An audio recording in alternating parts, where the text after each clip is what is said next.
What a mess! At the Oxford Union, a highly anticipated debate on India-Pakistan relations completely fell apart, and now everyone's pointing fingers. Let's break down this chaotic story of accusations and what one Indian speaker is calling a Pakistani gambit. The debate was set for November 27th, and the topic was fiery.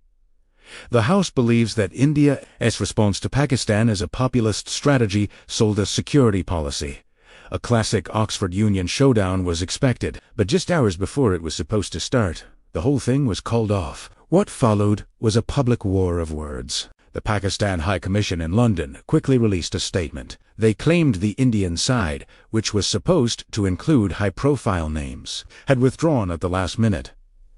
They framed it as a walkover, suggesting India wasn't confident enough to defend its policies in a serious debate. But one of the Indian speakers, lawyer Sai Deepak, tells a completely different story. On X, formerly Twitter, Deepak laid out a detailed timeline that directly contradicts Pakistan's version. He claims the event was unstable from the get-go. He pointed out that key positions at the Oxford Union, like the president and treasurer, were held by Pakistani nationals, even alleging a family connection to Pakistan's Minister of Defense Production. Then came the speaker drama. According to Deepak, the original big-name Indian speakers, like a former army chief and Dr. Sub, had to pull out just 2 days before the event due to prior commitments. This left the Indian side scrambling for replacements. Despite the short notice, Deepak, who was already prepared, managed to assemble a new team from within the UK, including Manu Kajuria and Pandit Satish Sharma. Here's where it gets really bizarre. On the day of the debate, Deepak says he got a call around 3 p.m.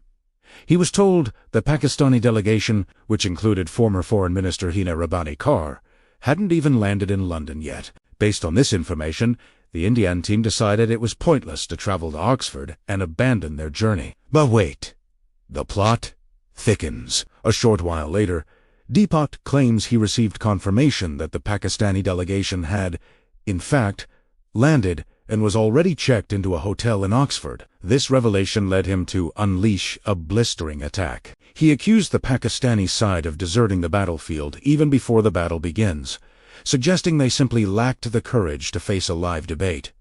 He didn't stop there. Deepak also criticized the Oxford Union's leadership, accusing them of allowing the prestigious institution to be dragged in muck and used as a mouthpiece for the Pakistan High Commission. He basically alleged the whole situation was a deliberate setup to make India look bad. Indian lawmaker Priyanka Chaturvedi also chimed in, taking a dig at the Pakistani side on social media. She wrote, "Pakistan is crying again over an Oxford Union debate.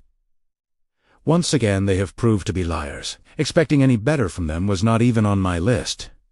So, you have two completely opposite stories. Pakistan says India chickened out and gave them a walkover. India says Pakistan played games, misled them about their travel plans, and then falsely claimed victory when the Indian team didn't show up. It's a classic case of hissa, but played out on an international stage with prestigious institutions caught in the middle. Who do you think is telling the truth here? Was this a strategic move by Pakistan?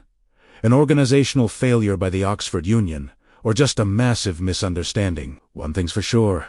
The debate that never happened has sparked a whole new debate online. It's a fascinating and messy look at the tensions that exist, not just on the border, but even in the halls of academia. What are your thoughts on this? Let me know in the comments below. Thanks for watching. If you want to stay updated on stories like this, make sure to like, share, and subscribe to the channel. See you in the next video.